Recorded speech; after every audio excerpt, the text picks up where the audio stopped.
하나님 말씀 보시겠습니다. 오늘 우리에게 주시는 하나님의 말씀은 신약성경 요한복음 19장 33절에서 36절 말씀까지입니다. 요한복음 19장 33절에서 36절 말씀까지 함께 읽겠습니다. 예수께 이르러서는 이미 죽으신 것을 보고 다리를 꺾지 아니하고 그중 한 군인이 창으로 옆구리를 찌르니 곧 피와 물이 나오더라. 이를 본 자가 증언하였으니 그 증언이 참이라. 그가 자기의 말하는 것이 참인 줄 알고 너희로 믿게 하려 함이니라. 이 일이 일어난 것은 그 뼈가 하나도 꺾이지 아니하리라 한 성경을 응하게 하려 함이라. 아멘. 예담상간의 찬양으로 하나님께 영광 돌리겠습니다.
아멘. 감사합니다.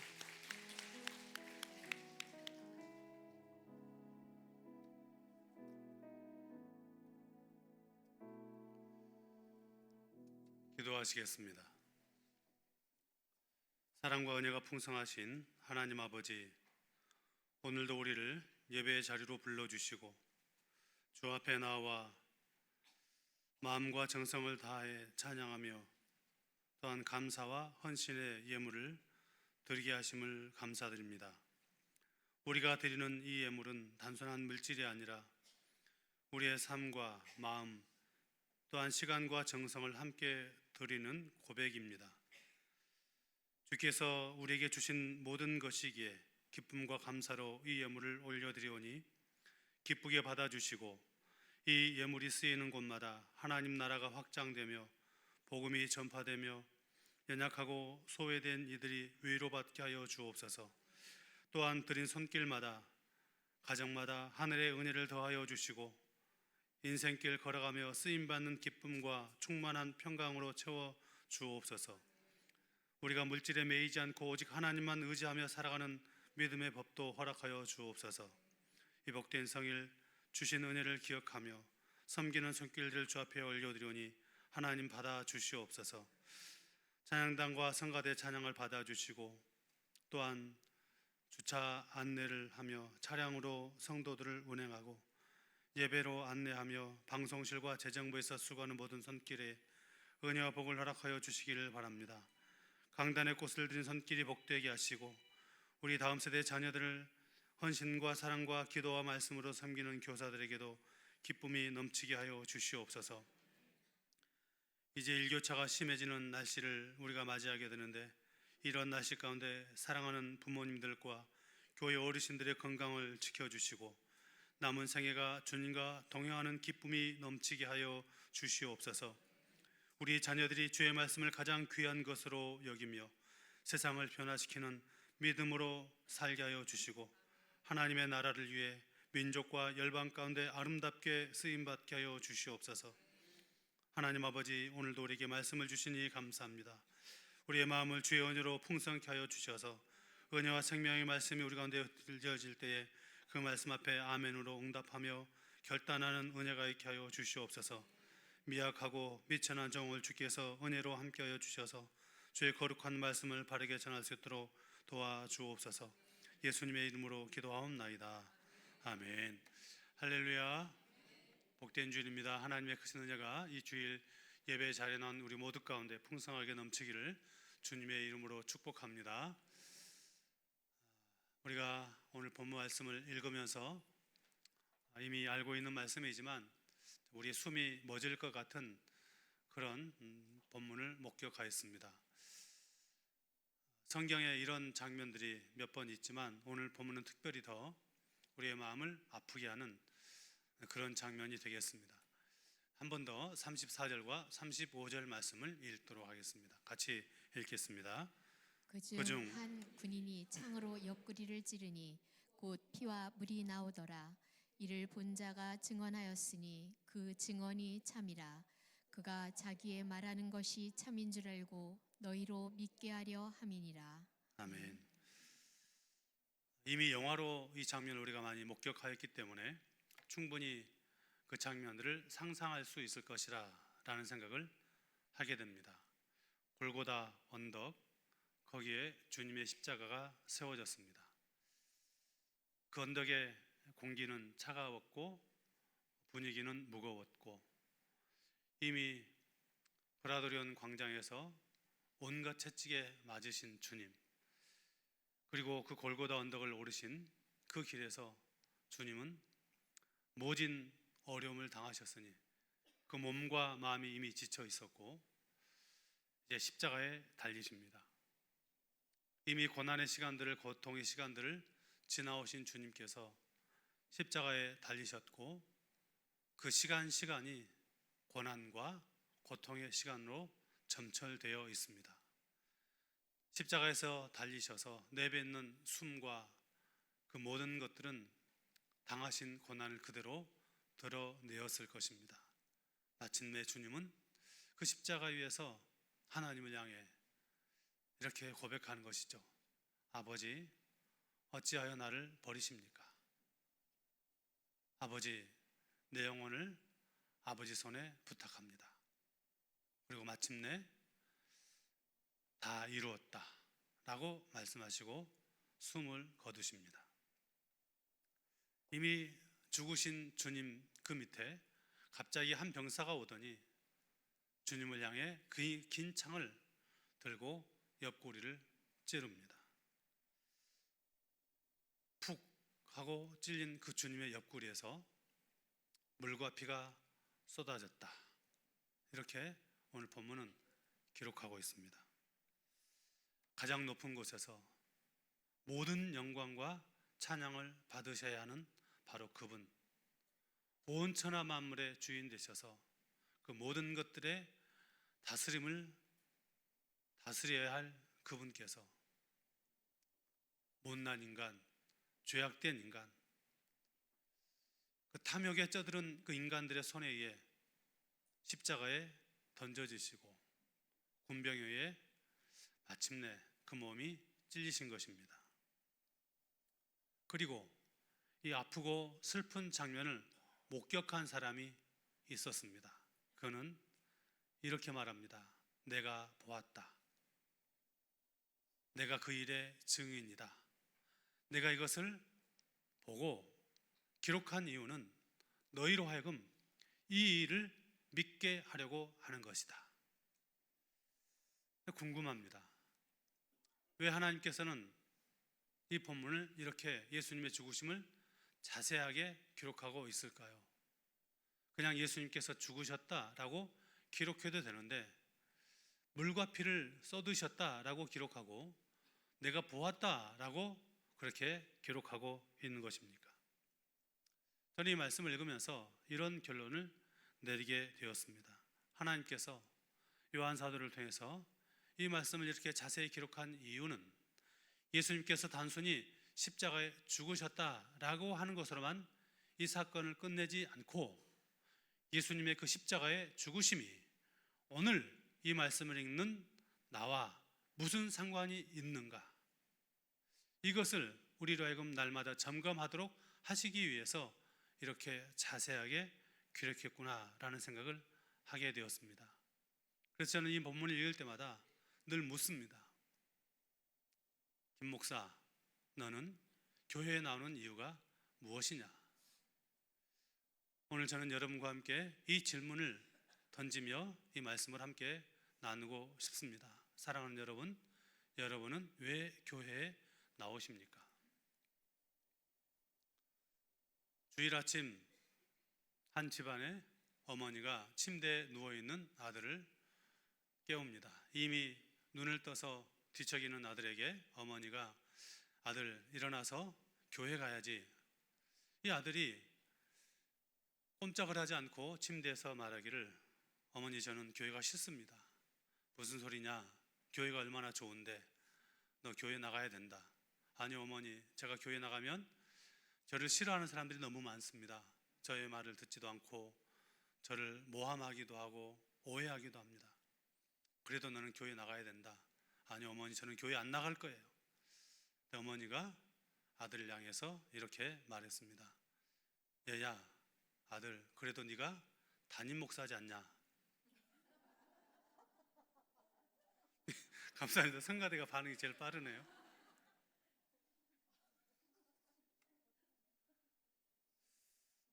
여러분은 왜 교회 나오십니까? 우리 성경을 읽다 보면 좀 가슴 아픈 장면들이 종종 등장하죠. 그 중에 한 장면은 제자들이 예수님을 배신하는 장면이 될 것입니다. 예수님은 제자들이 자신을 배신할 것을 이미 알고 계셨고 마지막 만찬을 드시면서 제자들에게 그것을 선언하십니다. 안타깝고 마음이 아픈 장면이죠. 마태복음 26장 31절은 이때를 이렇게 기록하고 있습니다. 같이 읽겠습니다.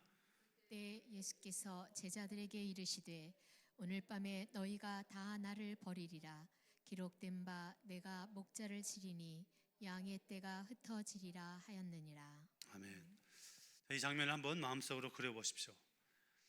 제자들이 어떤 사람들이었습니까? 사람들에게 별로 주목받지 못했던 이들이 많았고 때로는 죄인 취급받았었고 때로는 자기들의 욕망을 따라서 뭔가를 꾸몄던 사람들도 있었고 근데 그들이죠. 사람들의 어떤 그 주류 사회에서 벗어난 사람들. 근데 어느 날 주님께서 그들을 한 사람 한 사람 부르시더니 특별하게 12명을 세우시고 그들에게 하나님 나라의 일을 말씀하시고 복음을 전하시고 특별한 기적을 행하게 하십니다. 또한 그것들을 목격하게 하십니다. 먹을 것이 없을 때는 먹을 것을 주시고 풍랑이 일면 풍랑을 잔잔하게 하셔서 그 길을 걸어가게 하십니다. 마지막에는 그들의 발까지 씻으셨던 우리 주님. 그런데 그들이 예수님을 버립니다. 그 순간 예수님의 마음이 어떠했을까요? 이미 알고 계셨지만 그 마지막 그 제자들에게 이 말씀을 선포하실 때 주님의 마음은 어떠하셨을까요? 우리가 인생을 살아가면서 특별하게 아끼는 사람들이 가끔 생길 때 있죠. 그래서 우리는 아낌없이 그들을 향해서 이런저런 것을 내어줍니다. 다 주고 아낌없이 사랑했는데 어느 날 그가 나를 배신하고 떠나면 그때 우리의 마음은 무너집니다. 배신이죠. 오늘 제자들은 바로 그런 자리에 있는 것입니다. 그러나 성경은 이 제자들이 예수님을 떠난 것을 배신으로만 말하지 않습니다. 그것은 주님께서 홀로 지고 가셔야 할 십자가의 길이었다라고 말씀하고 있습니다. 그리고 이 홀로 지고 가야 할 십자가의 길은 예수님뿐만 아니고 또한 이어지는 제자들뿐만 아니고 오늘 우리에게도 동일하게 일어나는 일입니다. 참된 신앙의 길, 성도의 길을 걸어가는 사람들은 그 누구도 대신 져줄 수 없는 십자가의 길이 있습니다. 목회자의 길에도 성도의 길에도 교회에서 가정에서 주어진 일터에서 주님 때문에 감당해야 될 그 길이 있는 것이죠. 그리고 그 길은 많은 경우에 무겁고 어렵고 고통을 동반하는 길입니다. 홀로 가야 하기 때문에 더욱 그러합니다. 함께 예배드리며 기뻐했고 기도의 동역자들로 생각되었던 사람들이 어느 순간 우리에게서 멀어질 때가 있습니다. 너무 고통스러운 시간들을 보낼 때 그때 아무도 없는 것 같은 그런 고독감을 우리가 느낄 때가 있습니다. 인생의 결정적인 순간이 되면 이런 일들을 우리는 종종 경험하게 됩니다. 우리는 알죠. 또 고백하죠. 하나님께서 우리 인생의 모든 것들을 이끌어 가신다. 그러니 우리가 그 고난의 시간들을 지날 때 함께 했던 사람들이 다 떠나가고 사라지면 이것 역시도 하나님께서 행하시는 일이다라는 생각을 하게 되고 또 고백합니다. 하나님께서 우리를 손해되게 하지 않으시는 분인데 고난의 시간을 누군가와 함께 지나면 좋은데 왜 하나님께서 그들을 떠나게 하시고 우리로 홀로 그 길을 걸어가게 하시는 것입니까? 그것은 하나님의 의도하신 바가 있기 때문입니다. 그것이 무엇일까요? 시편에 보면 이런 기록이 있습니다. 시편 73편 25절과 26절 말씀을 함께 읽겠습니다. 하늘에서는 주 외에 누가 내게 있으리요 땅에서는 주밖에 내가 사모할 리 없나이다. 내 육체와 마음은 쇠약하나 하나님은 내 마음의 반석이시요 영원한 분기시라. 아멘. 하늘에서는 주 외에는 땅에서는 주 밖에는 아무도 없다. 무슨 말일까요? 우리가 그 인생의 길을 걸어가면서 모두가 다 떠나는 것 같은 그런 일들이 우리 가운데 몰려올 때 하나님은 그 일을 우리에게 주시면서 우리로 하여금 오직 하나님만 의지하도록 하는 신앙의 길을 걷게 하시는 것입니다. 여러분, 오직 하나님 붙들고 살아갈 수 있길 바랍니다. 사람 사랑해야 하지만 때로는 사람을 믿기도 하지만 우리는 많은 경우에 사람을 통해서 상처를 받습니다. 사람을 의지하면 오히려 그것이 우리에게 올무가 될 때도 있는 것입니다. 그러니 사랑하고 때로는 아껴주고 해야 하지만 결국 우리의 신앙이란 하나님께만 집중하고 하나님만 의지하는 그 삶을 살아갈 수 있기를 바랍니다. 혹시 하나님께서 지금 여러분에게서 떼어내온 사람이 있습니까? 이런저런 이유로 내가 마치 배신감을 느낄 만한 그런 상황들 가운데 놓인 분들이 혹시 계십니까? 하나님이 그리하십니다. 그래서 우리로 하여금 그 고독한 길을 걸어가면서 하나님만 의지하며 살도록 하시는 것입니다. 그래서 성도에게 외로움이란 실패도 아니고 어려움도 아니고 축복입니다. 그 길에서 우리가 하나님을 의지하면 오히려 그 길이 축복이 되는 것입니다. 그 외로움이 우리를 하나님께로 더 가까이 밀어넣기 때문입니다. 본문 말씀을 한 번 더 집중해서 살펴보도록 하겠습니다. 예수님이 십자가를 지고 골고다를 오르실 때 제자들은 다 도망했습니다. 제자들이 주님께 그렇게 말했죠. 다 버릴지라도 우리는 주와 함께 가겠습니다. 주님을 위해서 대신 죽겠습니다. 라고 호언장담했었습니다. 그러나 그날 그 십자가 곁에 아무도 없습니다. 두려움 때문에 자기 목숨 지키느라고 이런저런 유익을 위해서 그 길에서 도망해서 멀리서 멀찍이 쳐다보만 보고 있습니다. 그런데 그 도망한 제자들과 다르게 또 다른 한 무리의 사람들이 등장하는데 그들은 바로 여인들이었고 그들이 주님 곁을 지키고 있습니다. 요한복음 19장 25절은 이렇게 기록합니다. 함께 읽겠습니다. 예수의 십자가 곁에는 그 어머니와 이모와 글로바의 아내 마리아와 막달라 마리아가 섰는지라. 아멘. 이 여인들이 누구입니까? 예수님의 제자들은 예수님을 통해서 3년 동안 동고동락했습니다. 유익도 얻었고 기적을 눈으로 목격하고 스스로 자기들도 기적을 행하였죠. 귀신들을 쫓아냈습니다. 능력의 사람들로 불려질 수 있습니다. 이 여인들이 능력이 있습니까? 이 여인들이 귀신을 쫓아내본 적이 있습니까? 아닙니다. 아무것도 할 수 없는 여인들입니다. 그런데 그들에게 비록 능력은 없었지만 그들이 가지고 있었던 한 가지가 있었는데 그것은 무엇인가? 주님을 향한 간절한 사랑이었습니다.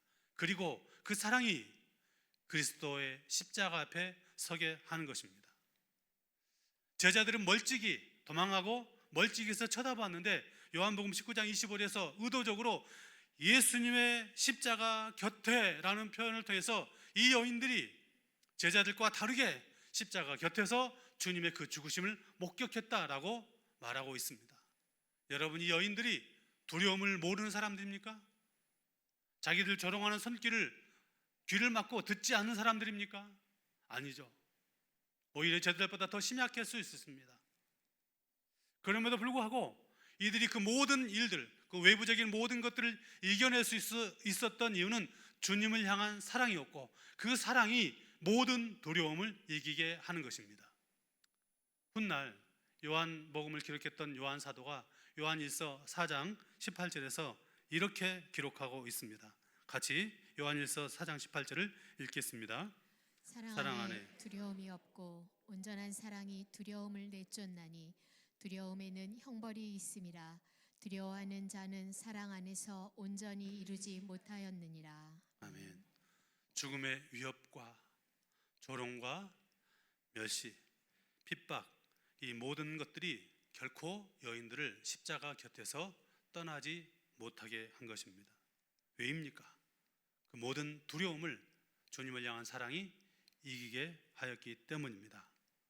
능력을 행하였던 제자들은 주님 곁을 떠났지만 사랑으로 주님 곁을 따랐던 이들은 끝까지 십자가 곁에 남아 있습니다. 여러분, 오늘 우리는 주님 곁에 남아있는 사람입니까? 아니면 멀리서 지켜보다 떠나는 사람입니까? 내 신앙을 붙들고 있는 것이 능력입니까? 아니면 주님을 향한 사랑입니까? 주님을 향한 사랑이 우리 안에 있길 바랍니다. 그 사랑이 두려움을 이기게 합니다. 사랑은 계산하지 않습니다. 유불리를 따지지 않습니다. 사랑은 끝까지 남는 것입니다. 이제 이 본문은 주님께서 그렇게 죽으시고 물과 피를 쏟으셨다라고 기록하고 있습니다. 그 소리를 한번 여러분 마음으로 들어보십시오. 십자가 높이 달리셨던 주님, 그러니 창으로 그 주님을 향해서 찔렀다면 밑에서 위로 찔렀을 것입니다. 그 창은 예수님의 옆구리를 관통하고 갈비를 지나 그리고 마침내 심장을 터뜨렸을 것입니다. 이미 죽으셨죠. 이미 죽었는데 죽으신 주님께 그 병사가 창을 찌르니 그 몸에서 물과 피를 쏟으셨다라고 말씀합니다. 단순히 성경이 이 사건을 죽으셨다라고 기록하지 않고 물과 피를 쏟았다라고 말씀합니다. 이렇게 성경이 기록한 이유가 있죠. 왜냐하면 성경에서 예수님의 그 물과 피가 어떤 영적인 의미가 있는 것을 우리에게 말씀하고 있습니다. 히브리서에 특별히 그 내용들이 자세하게 나오는데, 먼저 예수님의 그 피, 우리를 위해서 흘리신 그 피는, 쏟으신 그 피는 우리의 죄를 용서하는 죄 사함의 근거가 된다라고 말씀합니다. 자, 히브리서 9장 22절 말씀을 함께 읽겠습니다. 율법을 따라 거의 모든 물건이 피로써 정결하게 되나니 피 흘림이 없은즉 사함이 없느니라. 아멘. 구약의 모든 제사는, 곡식으로 드리는 제사 외에는 모든 제사에는 피가 있었고 그 피는 곧 생명을 의미하는 것이었습니다. 그 피 흘림으로 인하여 그들은 죄 사함의 어떤 선언을 받았죠. 우리 주님께서 이 땅에 오셔서 제물이 되셨고, 그 제물 대신 주님께서 십자가에서 단 한 번 피 흘리심으로 우리의 모든 죄가 용서되었다라고 알려주기 위해서 오늘 본문은 예수님께서 우리를 위해서 피를 흘리셨다라고 말씀하고 있습니다. 그렇습니다, 여러분. 주님이 십자가에서 우리를 위해서 보혈 흘려주셨고 그 보혈로 우리가 죄사함의 은총을 입게 되었습니다.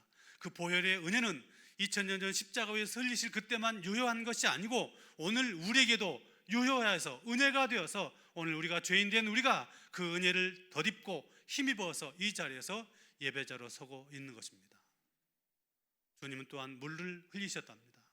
이 물이 우리에게 주는 의미가 있습니다. 그것은 뭐냐면 정결케 하신다라는 의미를 담고 있습니다. 히브리서 10장 21절과 22절 함께 읽겠습니다.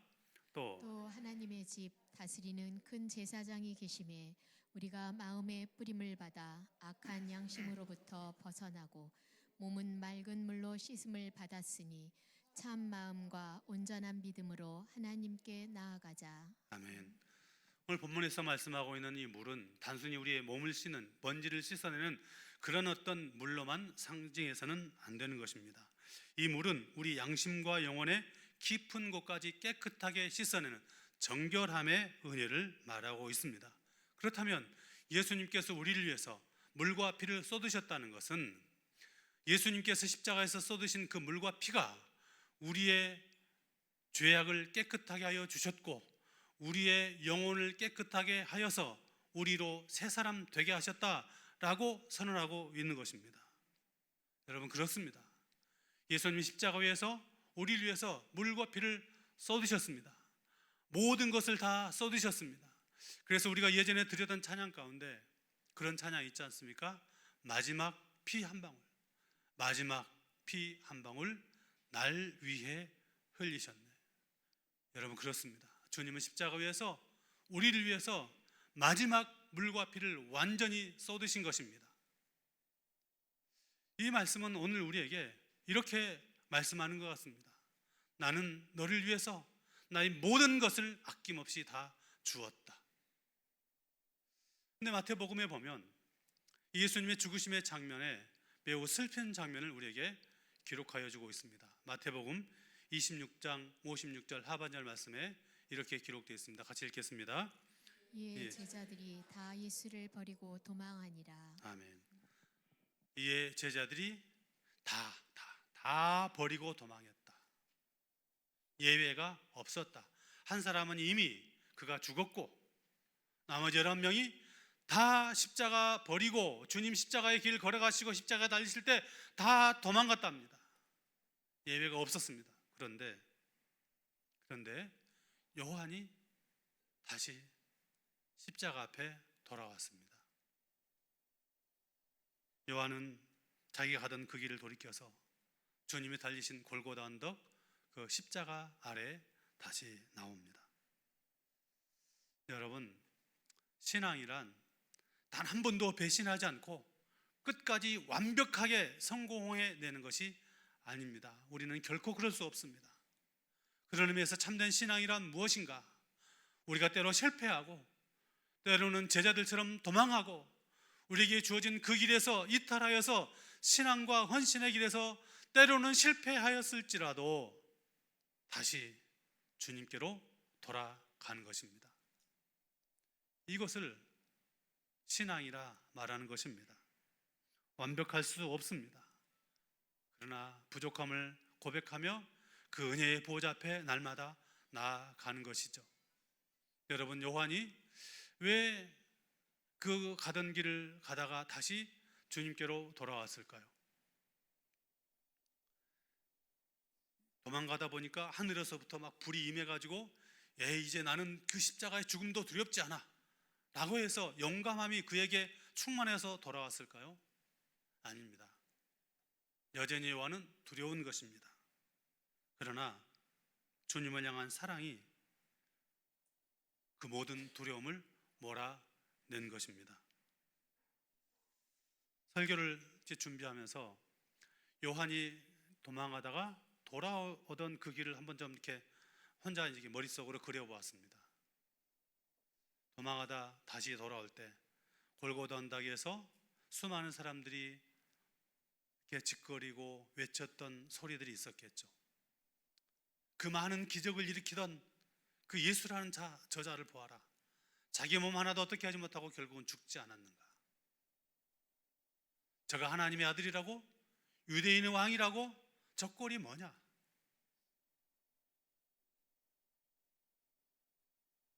예수를 따라갔던 그 수많은 제자들은 지금 어디 있느냐. 그 말이 요한의 귀에 들리지 않았을까요? 그런데 그 수많은 조롱과 냉소를 뚫고 요한은 주님의 십자가 앞으로 나아가고 있습니다. 왜입니까? 사랑은 계산하지 않기 때문입니다. 사랑은 내가 거기 가서 뭘 할 수 있을까라는 것을 생각하지 않습니다. 그냥 그 곁에 가고 싶은 마음이 앞서는 것입니다. 아무것 못해도 곁에 있는 신앙. 그런데 여러분, 그렇게 돌아온 요한에게 예수님이 무엇라 말씀하십니까? 요한아, 보아라, 너의 어머니다. 요한이 예수님의 어머니 마리아를 요한에게 부탁하는 것입니다. 무슨 말일까요? 도망했던 요한이었지만 그가 다시 주님께 돌아오니까 주님께서 그를 내치지 않고 다시 사명의 길에 부르고 있습니다. 사람은 배신한 사람 용서하는 거 쉽지 않습니다. 오늘 이 장면이 우리에게 은혜가 되는 것이죠. 우리는 주님을 자주 배신하고 멀리 떠나는데 주님은 우리를 버리지 아니하시고 돌아오면 다시 사명의 길로 불러주십니다. 요한이 십자가 앞에 돌아와서 예수님을 구했습니까? 그가 큰 능력으로 그 주변에 조롱하고 멸시하던 그들을 단칼이 없었습니까? 로마 군인과 싸워 이겼습니까? 십자가에 예수님을 어떻게 자기 손으로 어떻게 한 적이 있습니까? 아닙니다. 아무것도 못했습니다. 그런데 요한은 십자가 그 밑에서 주님 곁에 있어 드렸습니다. 사랑, 충성은 결과가 아니고 곁에 있어주는 것입니다. 사랑하는 여러분, 주님을 사랑하십니까? 그렇다면 십자가 아래 주님 곁에 더 가까이 나가는 그런 삶이 우리의 삶이 될 수 있길 바랍니다. 주님이 아프실 때, 주님의 몸된 교회가 힘들고 어려울 때, 그 몸된 공동체 안에 주님이 사랑하는 그 영혼들이 아파하고 힘들 때 계산하지 않고 곁에 머물러 주는 것이죠. 우리가 인생을 살아가다 보면 힘든 시간 지날 때가 있습니다. 그때 내게 무엇을 해주지 않아도 그냥 옆에 있어주는 사람, 손 붙잡아주고 어깨 한번 두드려주고, 그런 사람이 있다는 게 얼마나 힘이 되고 용기가 됩니까? 십자가에서 그 고통스러운 시간들을 지나던 주님 눈에 도망가던 요한이 돌아오는 것입니다. 주님의 눈에 그 요한이 그 길을 돌이켜서 돌아오는 모습 보았을 때 우리 주님 십자가 위에서 얼마나 행복했을까요? 아무것 해주지 못해도 십자가에 달리신 주님 바라보고 돌아왔던 요한. 오늘 주님은 십자가 위에서 우리에게 이렇게 묻는 것 같습니다. 김 목사, 너 내가 고난당할 때 너는 어디 있었느냐? 교회가 어려울 때 내 몸된 교회가, 내가 핏값을 한 교회가 어려움 당할 때 너는 무엇 했느냐? 이 교회를 위해서, 내가 사랑하는 이 교회를 위해서 너는 무엇을 하고 있느냐? 우리는 너무 계산적일 때가 많습니다. 내가 무엇을 하면 어떤 것이 나에게 주어질까를 생각하는 것이죠. 이기적입니다. 가만 생각해 보면 우리가 처음부터 이렇게 신앙생활은 하지 않았죠. 여러분, 우리가 처음 구원의 감격에 젖었을 때 어땠습니까? 십자가의 은혜가 감격스럽고 나 같은 죄인 사랑해 주신 그 은혜가 감격스러워서 이렇게 고백했죠. 주님, 저는 주님밖에 없습니다. 주를 위해 살겠습니다. 근데 어느 날 시간이 지나면서 보니까 너무 계산적이 되는 것이에요. 내가 뭘 하면 누군가도 뭘 해줘야 되고, 내가 뭘 하면 교회도 뭘 해줘야 되고, 내가 이만큼 했으니 너도 이만큼 해줘야 되고. 그래서 그 십자가를 위한 주님의 그 몸된 교회를 위한 복음을 위한 헌신보다, 고난보다 오히려 평안과 번영을 추구하는 그런 모습으로 우리의 신앙이 변질되고 있습니다. 땀과 헌신과 눈물의 자리가 아니라 오히려 더 좋은 것, 많은 것들, 누림의 자리를 우리는 자꾸만 요구하는 지경에 이르렀습니다. 그런 교회를 주님께서 요한계시록에서 이렇게 책망하셨습니다. 너의 처음 사랑을 버렸다. 여러분, 주님이 우리에게 말씀하신 처음 사랑이란 무엇입니까? 우리가 주님의 사랑 앞에 감격하며 내 인생 주를 위해 살겠다고 결단했던 바로 그 자리입니다. 주님과의 그 사랑이 식어지면 나타나는 증상이 있습니다. 그것은 복음보다 세상의 소리에 훨씬 더 많은 귀를 기울입니다. 우리의 입술에서 나오는 말들이 무슨 말입니까? 우리가 모이면 하는 말들은 무슨 말입니까? 예배의 자리는 의무가 되고 주를 위한 헌신과 충성과 성도 사랑하는 그 자리에는 자꾸 계산과 이득을 따지고 나는 이렇게 하고 너도 이렇게 하고 이런 계산들만 가득하여 있지 않습니까? 혹시 이것이 우리의 모습은 아닐까요? 주는 우리에게 회개하고 돌아오라 라고 말씀하십니다. 사랑하는 여러분, 주님은 오늘도 십자가 곁에서 우리를 부르고 계십니다. 내가 고난당할 때 너는 어디 있었냐? 이 질문 앞에 우리는 솔직해져야 합니다. 때로 주님을 멀리했고 안전과 이익을 먼저 생각했던 우리의 부끄러운 모습들. 그러나 여러분, 그 모습을 고백하고 주님께 돌아갈 때, 요한이 그 길을 돌이켜서 다시 주님께 나왔을 때 주님께서 그를 사랑하시고 또 그에게 다시 사명을 맡기셨던 것처럼 우리가 다시 주님께 나아가면 주님은 우리를 버리시는 것이 아니라, 우리를 외면하시는 것이 아니라 다시 사랑하시고 사명의 길에 세워주신다는 사실을 기억하시기 바랍니다. 그러므로 이제 우리가 주님의 그 사랑 앞에 나가야 합니다. 한 걸음 더 가까이 주님 곁으로, 십자가 곁으로 나아가는 저와 여러분 될 수 있기를 바랍니다. 내게 주어진 그 자리에서 주님의 고난과 주님의 기쁨에 함께 동참하며 그분 곁에 남는 그 사랑의 길을 선택하며 살아갈 수 있기를 바랍니다. 말씀 앞에서 십자가를, 또한 순종을 선택하고 어떤 이득과 또 어떤 누림과 명예가 아닌 주님이 기뻐하신 십자가의 길을 우리도 걸어가기를 기뻐하는 그 삶이 저와 여러분에게 있기를 주님의 이름으로 축복합니다. 기도하시겠습니다. 항상 동일하신 아버지 하나님, 오늘도 말씀을 통해 우리를 다시 십자가 곁으로 불러주시니 감사합니다. 하나님, 주님께서 우리를 위해 물과 피를 다 쏟으셨듯이 이제 우리도 주님 앞에 남김없이 드리는 삶을 살게 하여 주시옵소서. 때로는 우리의 연약함과 두려움 때문에 주님을 멀리한 적이 있었음을 고백합니다. 그러나 요한이 다시 돌아와 주님 곁에 섰던 것처럼 오늘 우리도 다시 주님의 십자가 앞으로 나아갑니다. 우리의 마음을 새롭게 하시고 잃어버린 처음 사랑을 회복시켜 주시옵소서. 사랑과 충성을 귀히 보신다는 것을 기억하며 아무것도 하지 못할지라도 곁에 남아있는 그 믿음의 삶을 살게 하여 주시옵소서. 십자가를, 순종을, 주님의 기쁨을 선택하는 성도가 되게 하시며 고난의 자리에서도 주님의 사랑 안에 머물게 하옵소서. 매일 십자가를 향한 우리의 걸음을 멈추지 않게 하시고 끝까지 주님 곁에 남는 사랑의 길을 걷게 하여 주옵소서. 주님이 이처럼 십자가의 길에서 채찍 맞으심으로 우리가 나음을 입었다고 말씀하셨습니다. 이 시간 간절함으로 회복의 은혜를 구하며 기도하는 환우들에게 치료와 강건함과 회복의 은혜를 베풀어 주시옵소서. 예수님의 이름으로 기도드립니다. 아멘. 우리 다 같이 일어나셔서 함께 찬양하시겠습니다.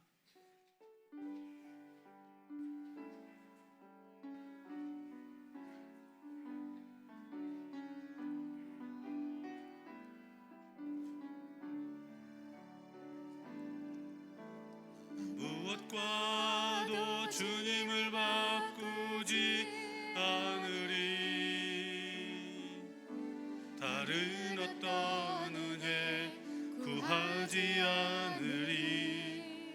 오직 주님만이 내 삶의 도움이시니 주의 얼굴 보기 원합니다. 나 무엇과도 주님을 바꾸지 않으리. 나 무엇과도 주님을 바꾸지 않으리.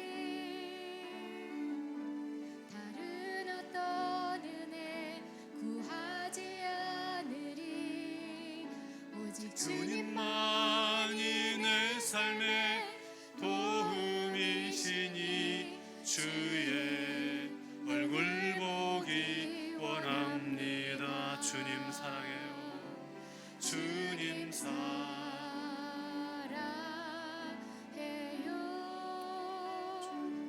온 맘과 정성 다해 하나님의 신실한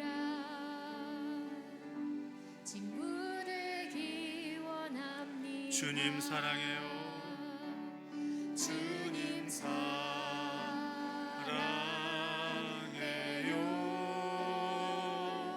온 맘과 정성 다해 하나님의 신실한 친구 되기 원합니다. 이제는 우리 구주 예수 그리스도의 은혜와 하나님 아버지의 그 크신 사랑하심과 성령님의 위로하심과 교통하심과 복주심이 날마다 더 십자가 곁으로 주님 곁으로 나아가기를 소망하며 삶의 현장에 교회로서 다시 파송되는 사랑하는 주의 백성들 머리 위에, 가정 위에, 일터의 삶의 터전 위에, 할 일 많은 이 나라 이 민족과 북녘 땅 위에 세계에 흩어져서 복음을 전가하시는 선교사님들과 한민족들, 그리고 군에 있는 귀한 청년들과 병상에서 주의 은혜를 간절히 간구하는 사랑하는 주의 백성들 머리 위에 영원토록 함께하기를 간절히 축원하옵나이다. 아멘.